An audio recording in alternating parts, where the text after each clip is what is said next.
Hey guys, it's me, your teacher Eric. Here we go, ballet.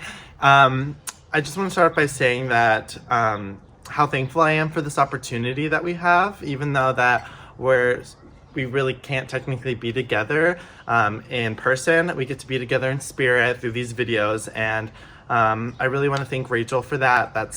This is an amazing opportunity that we get to do, that you guys still get to train, and we get to do recital dances for some of your other classes. So I'm really excited about this, and let's go, ballet. Woo! First rule, this is technically still a ballet class, and we have to respect the art form. So you can't be logging around in your hoodies and your sweatpants and regular gym shoes. I know we're at home, but we still have to ooh, there's a bee. We still have to respect the art form. So I would like tight clothing, parents. I hope you're there. They don't need to be in full tights and a Leo, but something form-fitting, so that way it's not so loosey-goosey. That way you can also get a feel for your body. I would also like your hair pulled back. It doesn't need to be in a bun. It can be in a ponytail if you want to. Ballet shoes, yes. I won't be wearing ballet shoes because mine are in Tucson. That way you can see my feet a little bit better. I decided to be outside because why not? Look how beautiful the day is. Might as well film this outside. Second, you're going to need a chair or something that you can put your hand on to be your bar while we do this.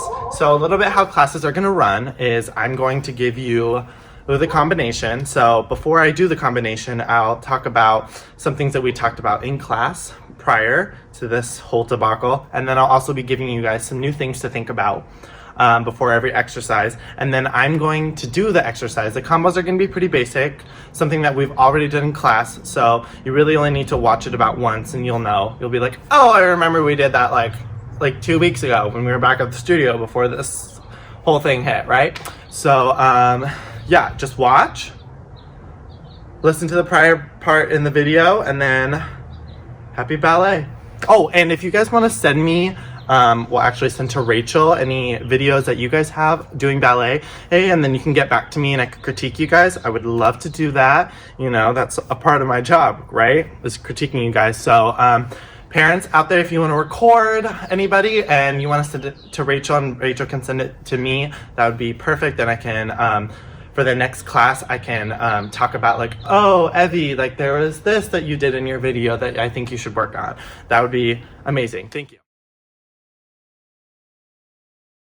So a couple things we're going to talk about before we do pliés is some of the things that we talked about, yeah?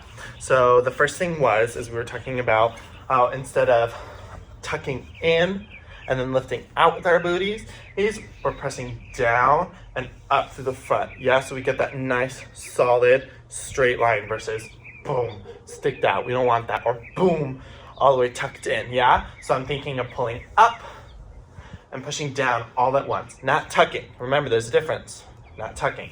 Pulling up, shoulders are back, not trying to clasp them together to display our ribs. They're just pulled up and back.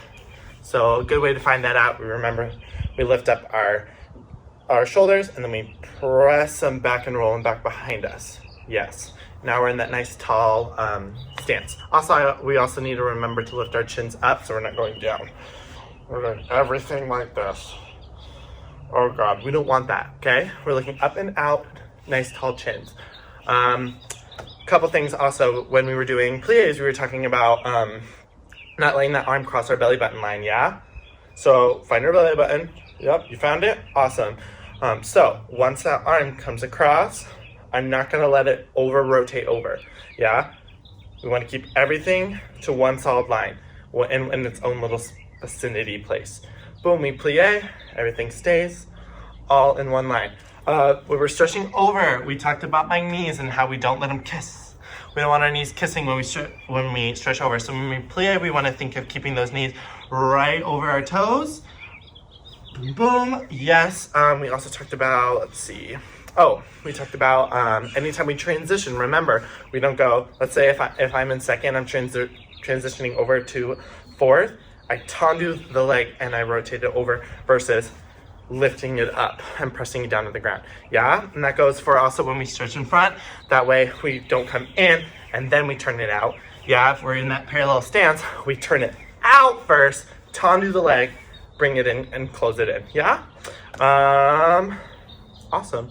Let's do some plies. And I'm also gonna call out some stuff while we do it too.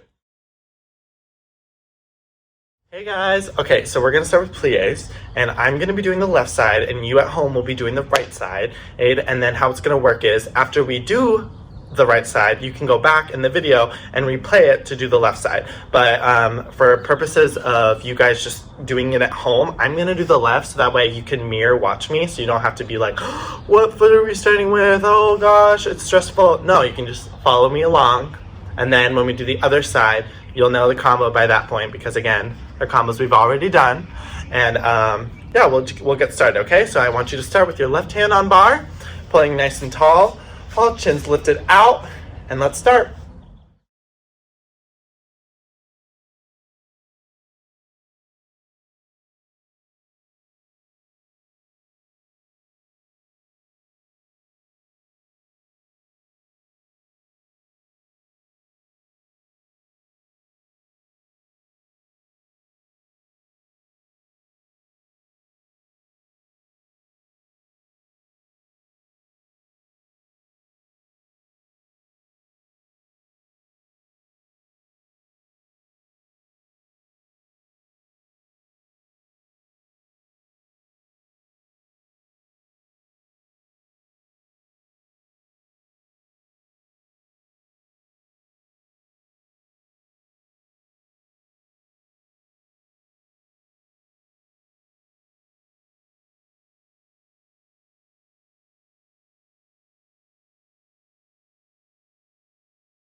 Did both sides of plies, and now let's do some tendus.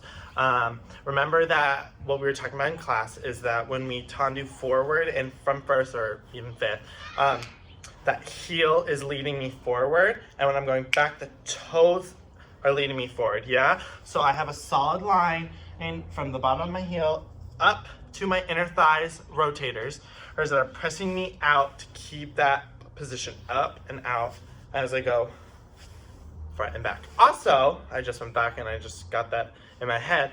Remember how we were talking about anytime we go back, I see a lot of us really find that secabesque line. We really want to make sure that we keep it right directly behind us. Parents, if you're in the room, what I usually do is I step up to the kids and I kind of stand. Let's say if their body's here, I'll stand here and I'll kind of like put myself kind of next to their hip, so that way they don't display the hip out and have a tendency to go to the side. So it really makes sure that they're right back behind themselves. So that's something you guys can do at home to help out. If mom or dad are there, or even brother or sister can stand there and just be like, huh, get it back, get it back. Yeah, okay. Yeah, let's get started with some tendus.